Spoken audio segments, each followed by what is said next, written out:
Siyanibingelela, greetings, Tu Nokwe, Dr. Nokwe. Bambiza ngumama Sakhile abanye.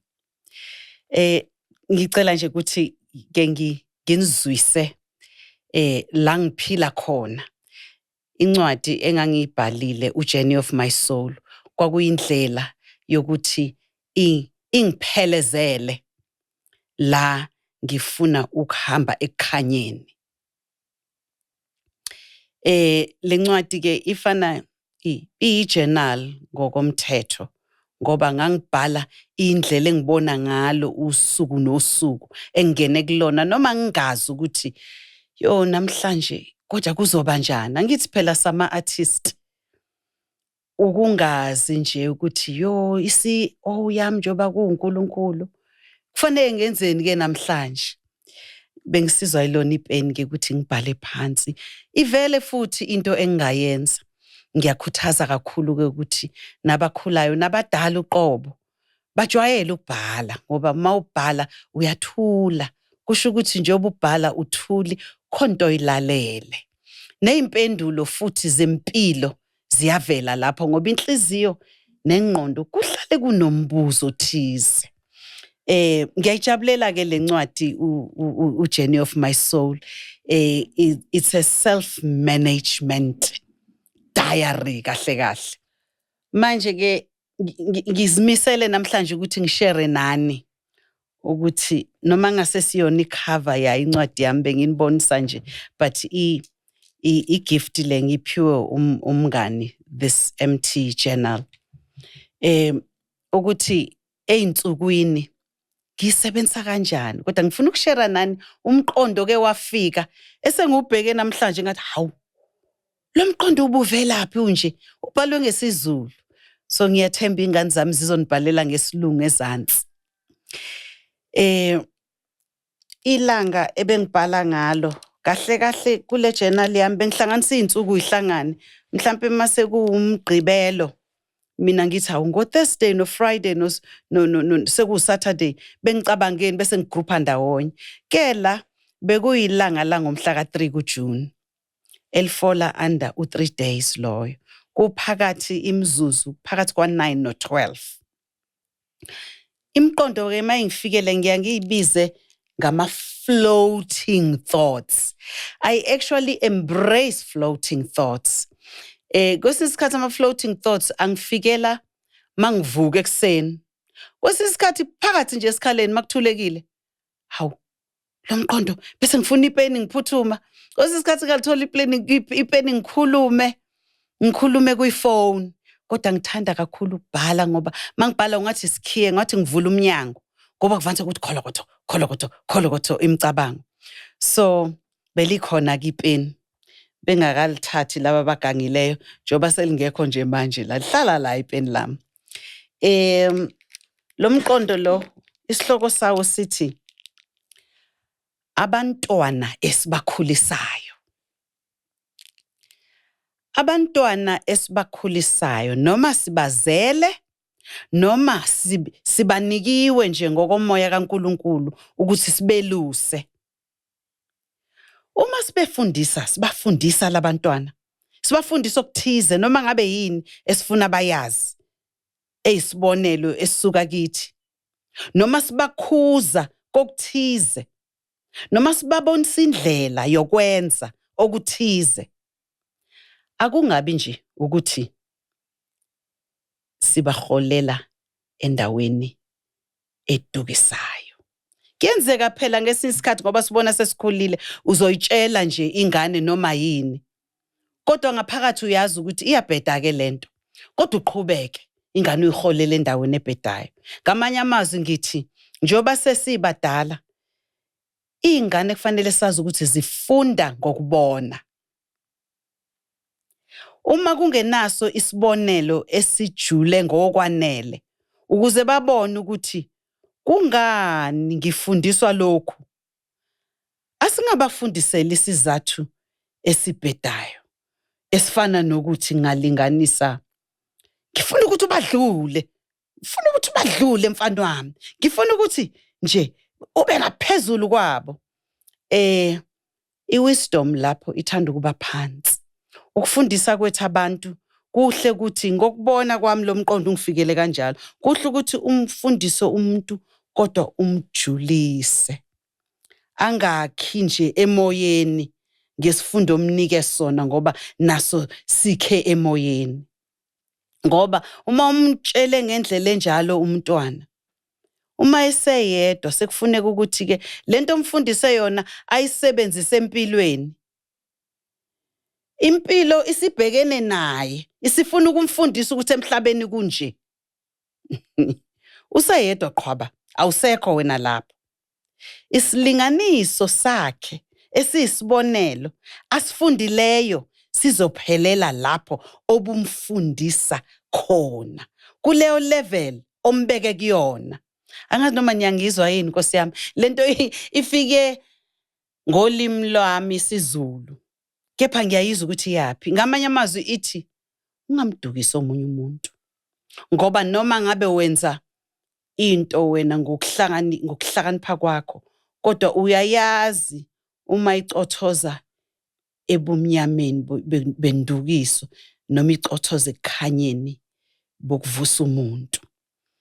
Ezimfundisweni esizipha abantwana esibazalayo noma labo okumele sibeluse, thina kuqala kufanele sijule ekuqondeni kwethu ukuthi lento le ihleli kuphi. Kungani kumele kwenzeke lokhu ngalolu hlobo? Kusiza ngani lokhu? Ngoba kusho ukuthi ngamanye amazwi leyazi mase ngizwa lento, this is critical thinking. Angithi esikoleni sifike sekufundwa incwadi esinikiwe, but asinayo isubject masayingane ethi critical thinking. Sesingakwazi ke thina abantu abadala manje ngoba sesiyayibona impilo ihamba kanjani ukuthi kwasekhaya izingane zethu sifundise kusuka ekhaya noma izingane ezikhula phansi kwethu emphakathini sifundise critical thinking. Esikwenzayo makungabi nesizathu esithi ngifuna bangibone, ngifuna ukudlula wonke umuntu, usibanibani nosibanibani, ngenzela ukubuka bazongibona kahle ukuthi ngingubani. Uma izinga lakho lokucabanga lihleli lapho, nabantwana uzobafaka kulomgodi. Ngoba kusho ukuthi umntwana akasakwazi ukujula ngesenzo afuna ukusenza. Usenza nje ngoba ufuna ukudlula abantu, that's very shallow. Uma umntwana ezibiza isiZulu sami ngisibhale ngendlela kadokotela. Ngithi ngisengu-Dr. No. Uma umntwana ngifunda umbhalo manje ngibhalile. Uma umntwana ezibuza umbuzo ngoba edinga isizathu sokuthi enze into, fanele abe gayidekile. Njengokuthi nje akwazi ukuyibuza umntwana ukuthi kungani ngenza lokhu? Why? Kungani ngikhetha lokhu? Why? Nzuzo yini ezovela ngalokho mase ngikhethile? What? Kuzongifikisaphi lokho engikukhethayo noma engizifaka kukho? Mase ngiyifakile kukho ngakukhetha, kungisaphi? Kuzongibekaphi? Izokwenzeka kanjani lento? Ngizoyenza kanjani? Izohlangana kanjani lento? Ngingayenza nobani? Uyabona ke lapho umntwana usumfundisile ukuthi ayindlalele into. Angavansi nje gudu ne-peer pressure siyamthatha imqumba phansi. Akufuneki umqondo wakhe uhluleke ukujula. Ulinde noma ulande izimpendulo ezinesondlo. Ngamanye amazwi into ekufanele ifike kuyena eyimpendulo kufanele ijule ibe deep, kungakhi nje phezulu. Akufuneki umqondo ujwayele ukukha phezulu ngoba nezimpendulo zizoba njalo. Neziyalo nezimfundiso zizongena kanjalo kuye. Azemukele ngendlela ekhiwe phezulu, engena depth, engena sondlo.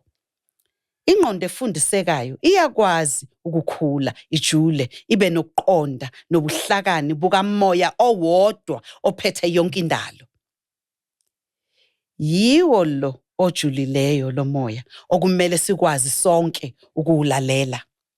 Size siqonde ngokujulileyo, ngoba umoya esiwulandelayo, umoya ophezulu onokuqonda, ujulile. Mase sikwazi ukuwulalela, sizokwazi nokuqonda. Uma umntwana ekwazi ukusebenzisa impilo yakhe ngethuluzi lomqondo onesondlo, kusho ukuthi umqondo ojulile, naye uzokwazi ukwelusa abanye abeza ngemva kwakhe, abanye abantwana nabangani, ngendlela enobuhlakani bukamoya owodwa ophethe izinto zonke. Kwase kuba khona okunye-ke futhi, kusakhona between la beku-between 9 and 12, khona okunye ngicabangile later on, beku-between 12 and 15, meaning 12 and 3. Kufishane-ke kona, ngizovala ngakho nje. Kuthi floating thought. Lento bikhuluma ngaphakathi bithi, kuhle ukujabula kwakho, kepha ukujabula kwakho akungadungi abanye abantu. Yasingithatha lento yangibeka ebudlelwaneni nabanye abantu. Uma ufuna ukuba nobudlelwane nabantu, uthatha ubudlelwane nomunye umuntu noma nento, mhlambe i-drink, angithi omunye umuntu ufambuliso, that's a relationship between you and that drink. Ma ungena kubudlelwane nento noma nomuntu, kuhle uma nivumelene futhi nithandana. Angithi ngivumelene nalesiphiwo, nalesiphuzo, siyathandana. Kufanele nibe ne-relationship ephilayo. Uvumelene naloya muntu, niyathandana, kufanele i-relationship kube yi-relationship ephilayo. I-relationship ephilayo siyavusana. Angithi kwayona leyo drink leyo iyi-energy, ayikuvuse. Uma uhlangana nobudlelwane nento noma nomuntu, kodwa unezinhloso ezicashile, ngizwe kahle. Kuya kuthiwe, hayi umuntu mayise, angifuni ukuthi abantu badakiwe, kodwa maye umuntu osekhathele, ukhuluma amaqiniso, uyambona ukuthi ukutshela konqo, noma akhala phihlike. There was a relationship there. Kuvela ubuwena, angithi? Uma unezinhloso ezicashile zokudunga nokuqhekeza lokho okufice kukuhle, omunye umuntu uyakwazi ukuyimanage i-drink, you know? Ngilingasa nge-drink, kodwa nawe cabanga, linganisa ngabantu. Omunye umuntu inhloso yakhe, i-intention, I think isihloko sala kahle kahle intention. Uma inhloso yakho uthe uma uyicaphuna wathi ngifuna ubakukhombisa kahle, ngizobakukhombisa, buse uyayiphuza, uzozwakala uma usuphuzile ukuthi wena intention yakho bengasuka ukuthokoza, khona bakwazi ukuphuza kahle nje, ungathi baphuza amanzi, awukwazi ubabone besukela lutho. Aphuze nje ajabule nabangani bakhe, kuhleko kwa kube kuhle nje, kuhlekwe kugcine lapho nithokozile, imnandi le khampani. Kodwa ophuze ngenhloso esisuswa ukuthize okumnyanyisayo ukuthi angikwazi ukukhuluma mina mangaphuzile, ngizobakhombisa, uzobona ungene nge-intention enjani. Noma futhi uye kumuntu ofuna ukuthandana naye or aqome or ufuna ukulala naye or ufuna ukumenzana, uye nge-intention enemfihlo nezinhloso ezicashile, kuzobonakala phambili. Ngoba lo muntu lo awumcoshi nje esihlahleni, lo muntu uxhumekeke, impande zakhe zixhumekeke esizweni esiwumndeni, impande zakhe zisabalele, khona abamthandayo axhumene nabo. Wena mawusufika la uzofika udelive inhloso zakho lezi. Manje okufice kukuhle ngoba i-intention yakho ibingekho msulwa, uzohlakaza imindeni yabantu. Uzohlakaza imindeni yabantu ngoba ufice insimo, umndeni nomphakathi kuyinsimo. Uma ufike wena wangena la ube uqukethe inhloso ezicashileyo, uzofika ubhidlize insimi ngoba uyayilimaza. Ngeke kodwa ulunge ngoba uzozixabanisa nabanikazi bensimi. uzozixabanisa nabanikazi baley'mpande laba abaxhomekeke kulo muntu abahleli ezweni lomoya. Ngiyayivala lapho.